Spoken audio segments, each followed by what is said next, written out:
Hello friends, இன்றைக்கி நம்ம அடுப்பாங்கிற சேனலில் ஒரு ஃபன்னான வீடியோ தான் பார்க்க போகிறோம். என்னென்னா ஒன்றும் கிடையாது, நாங்கள் பேச்சுலர் பிரியாணி செய்ய போகிறோம். பேச்சுலர் பிரியாணிலாம் இல்லை, ஊராக மாத்துறாங்க. ஆமாங்க, பேச்சுலர் கல்யாணம் ஆயிடுச்சுங்க அவனுக்கு. எனக்கு கல்யாணம் ஆயிருந்தாலும் நாங்கள் வீட்டில் நாங்கள் 2 பேர் செஞ்சு அது பேச்சுலர் பிரியாணி தானே.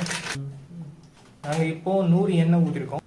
இப்போது இதில் என்ன இருக்குது அப்படின்னு பார்த்தீங்கன்னா, பட்டை, லவங்கம், பிரியாணி இலை, அப்புறம் கடல் பாசி. அது என்ன ஸ்டார் கலரில் இருக்குது, ஸ்டார் மாதிரி, அதான்டா அன்னாச்சி பூ, லவங்கம், இது பேர் என்னன்னு தெரில, இதை போட்டிருக்கோம். சரி, அதெல்லாம் சேர்த்து நாங்கள் இப்போ லைட்டாக வறுத்துட்டு இருக்கிறோம். சரி, இப்போ இதில் நாங்கள் நறுக்கின வெங்காயம் எவ்வளோ, ஒரு 300 கிராம் இருக்கும். 300 கிராம் வந்து சேர்த்துக்கிறோம். 350 கிராம் இருக்கும். இதெல்லாம் நறுக்கி வச்சுக்கணும். இந்த வெங்காயத்தை நறுக்கிற வேற யாரும் இல்லை, வந்தால் நறுக்கலாம்.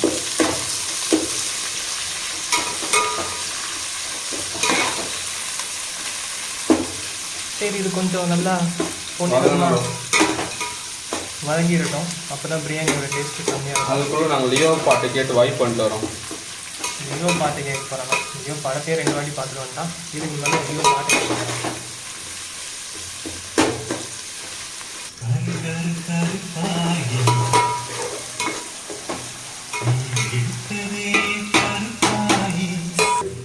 சரி ஃப்ரெண்ட்ஸ், உங்களுக்கு லியோ படம் பிடிச்சிருந்தா இந்த வீடியோக்கு ஒரு லைக் போட்டுருங்க. வெங்காயம் வதங்கணும் அப்படின்னு சொல்லிட்டு நான் கூட கரிச்சிருவான்னு நினச்சேன். நல்ல வேலை, நல்லா கோல்டன் ப்ரௌனில் வந்து கொண்டு வந்துட்டான். சரி, இப்போ அடுத்து நம்ம என்ன ஆட் பண்ணுறோம்? நான் போட போகிறேன். சரி, பூண்டு பூண்டு பேஸ்ட் எத்தனை ஸ்பூன் போட போகிறீங்க சார்? 3/4 கிலோ அரிசி, ஸோ 3 ஸ்பூன். ஓகே, இது வீட்டில் அரைச்சது. ஆமாம் ஆமாம், நாங்கள் என்ன காட்டில் அரைச்சதா சொன்னோம். 3 ஸ்பூன் பூண்டு உரிச்சு தர சுத்தூரில். ஏன்டா டே போடா, டே போடா, போட.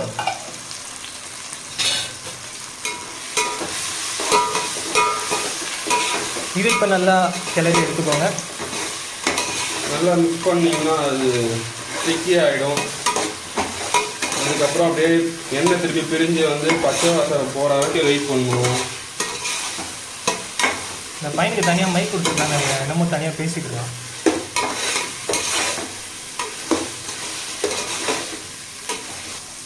ஸோ இப்போ நல்லா வெயிட் இன்னும் அது வரல, பச்சை வாசனை இன்னும் போகல லூஸு.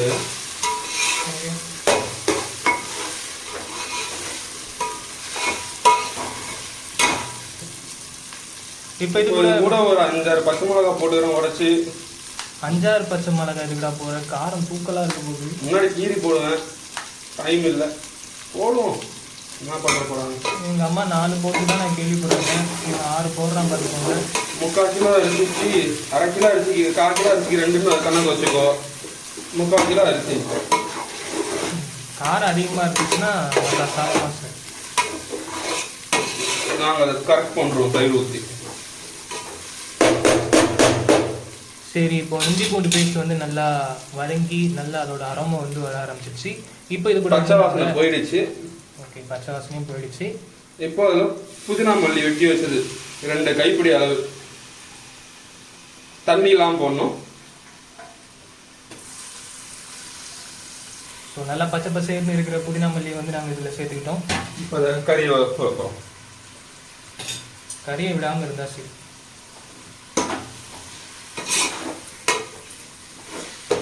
இதை நல்லா வதக்கி எடுத்துக்கோங்க. வதக்கி எடுக்கலாம், அப்படியே வச்சு தக்காளி எடுத்து போடணும். சரி, வதக்கி எடுக்காதீங்க. வதக்கி எடுக்காத பிரியாணி கிடையாது, அது பேர் புதினா கொத்தமல்லி சட்னி அரைச்சிக்கணும்.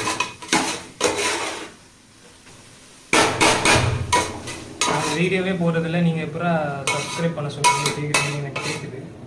இந்த பையன் பாருங்க, அடுப்பை தட்டி இப்போ அடுப்பில் இருந்து சவுண்டு வர வச்சிட்டான். டமால் டுமில்னு சவுண்டு வருது.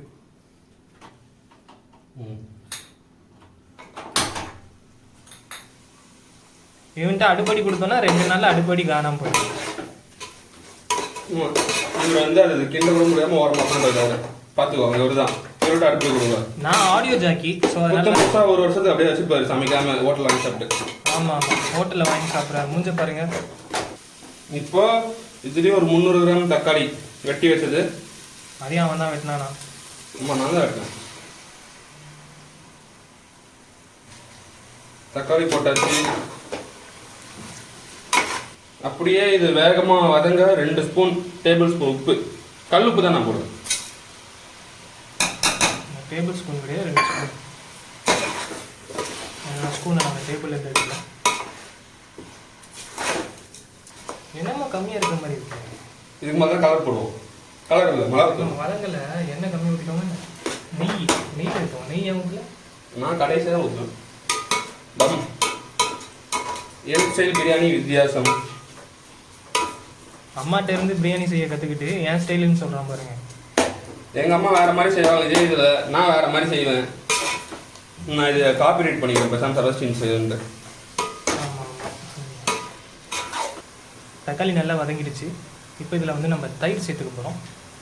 ஒரு 200 ml தயிரை வந்து 200 400, அதை விட கொஞ்சம் அதிகமாக. 200 இல்லை, ஒரு பாக்கெட் எவ்வளோ இருக்கும், 180 ml, 1.5 பாக்கெட் சேர்ப்போம்னு நினைக்கிறேன். பார்ப்போம். சரி, ஒரு 250 ml கணக்கு வச்சுக்கோங்க. இல்லை 300 ml, அவன் சொல்கிற மாதிரி 1/4 கிலோவுக்கு 100 ml போதும். தயிர் வந்துடுச்சு.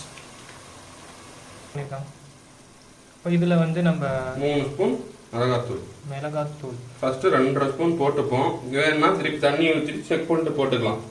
2 ஸ்பூன் போட்டிருக்கேன். ஓகே. இப்போ இதில் ஒரு முழு லெமன் புழிஞ்சு ஊற்றிக்கலாம். என்னென்ன பண்ணுறான்னு பார்த்தீங்களா? அதில் வந்து லெமன் ஜூஸ் வருதா? ஓகே, லெமனை ஒழுங்காக வைக்க தெரியல. பிளாஸ்டிக் கையிலே புழிஞ்சு விட்டுருக்கலாம் சார் நீங்கள். இங்கே கல் போட்டுருக்கோம். இதை வேறு எனக்கு கல் வைக்கலாம். புழிஞ்சாச்சு லெமன். ஸோ லெமன், ஒரு லெமன் புழிஞ்சு எடுத்தாச்சு. இப்போ இதை வந்து நல்லா கிண்டி எடுத்துக்கோங்க. நல்லா கிண்டி விட்டுருங்க. நல்லா கிண்டி விட்டுருங்க. எனக்கு தெரிஞ்சது லெமனை தயிரை திரிய விட்டான்னு நினைக்கிறேன். அடைச்சாய் தயிர் இப்படி தான் வரும். இந்த பாருங்க, தக்காளிலாம் நல்லா வெந்துடுச்சு. புதினா கொத்தமல்லி நல்லா வதங்கிடுச்சு. எதுவும் பிடிக்கல இது வரைக்கும். நல்லா தான் போகுது. பார்ப்போம். ஒரே ஒரு நிமிஷம் மட்டும் இருக்கட்டும். இதுக்கப்புறம் கறியை தூக்கி போட்டுடலாம் உள்ள. ஸோ இப்போ இதில் வந்து நம்ம ஒரு 3/4 கிலோ கறி வாங்கியிருக்கேன் நான். 3/4 கிலோ கறி வாங்கி கழுவி வச்சுங்க. கழுவி மட்டும் வாங்கியிருக்கேன்னு சொல்கிறான். அதை வந்து இதில் சேர்த்துக்கலாம். தண்ணி இல்லாமல் சேர்க்கணும். அப்படியே போடப்பா. ஏய், தண்ணி இல்லாமல் போகணும். அதான் கையில் எடுத்து போடப்பா. என்ன இங்கே கறியெல்லாம் புழிஞ்சிட்டு இருக்காங்க. தண்ணி இல்லாமல் போடணுங்க கறியை. இது ஒரு மாதிரி இருக்கும் பார்க்க.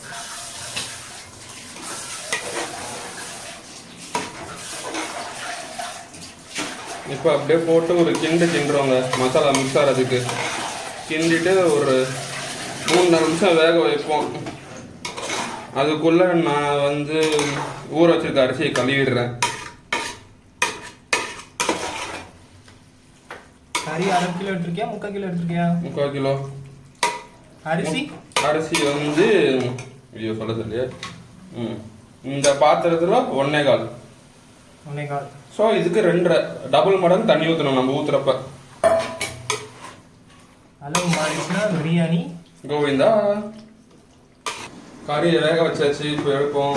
எடுத்துட்டு ஓரளவு வெந்திருக்கு. அரிசி போட்டு தண்ணி ஊற்ற வேண்டியதான் கொஞ்சம் நேரத்துக்கு.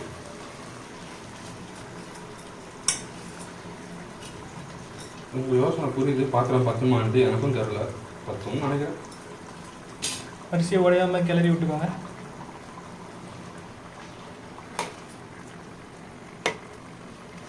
இப்போ தண்ணி ஊற்றிக்கலாம்.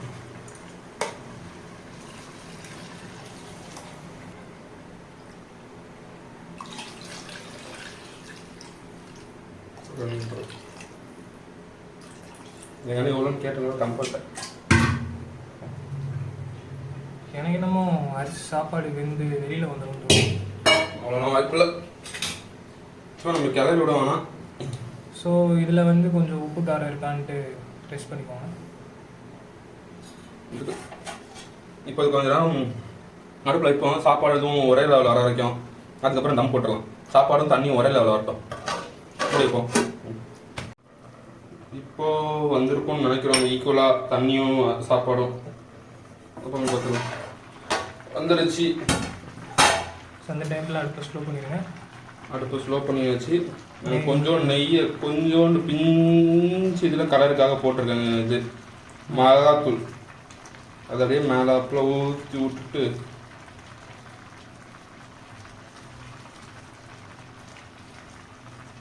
இப்போ அடுப்பு ஆஃப் பண்ணிட்டு நம்ம இதில் தான் தம் போட போகிறோம்.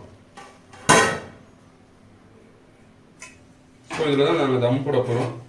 ஃபஸ்ட்டு 5 நிமிஷம் ஃபுல்லில் வச்சு தம் வச்சுருங்க. அடுத்த 10 நிமிஷம் ஸ்லோவில் வச்சு தம்மு. அதுக்கு அடுத்து ஆஃப் பண்ணி விட்டுருங்க. அவ்வளோதான். 20 நிமிஷம். இப்போ இதுக்கு மேலே வெயிட் வைக்கணும். 1 நிமிஷம் மேலே வெயிட் வச்சாச்சு. இப்போ 1/2 மணி நேரம் இருக்குமா? எவ்வளோ நேரம் செஞ்சிடல? சரி, ஒரு 1/2 மணி நேரம் இருக்கும். சரி, பிரியாணி எப்படி இருக்குன்ட்டு பார்க்கலாம். ஐயோ,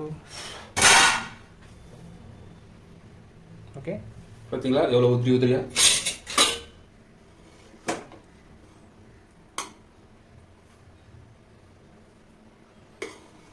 பையன் சாப்பாடு கிளறி விடாம தான் கலர் கம்மியாயிடுச்சுன்னு நினைக்கிறேன்.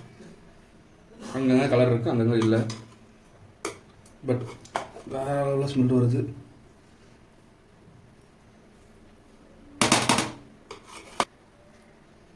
பார்த்தீங்கன்னா பாருங்க, கறி நல்லா வெந்திருக்கு. நல்லாவே வந்துருக்கு. ம், ஓகே, அப்புறம் பிளேட் பண்ணி காட்டுறோம்.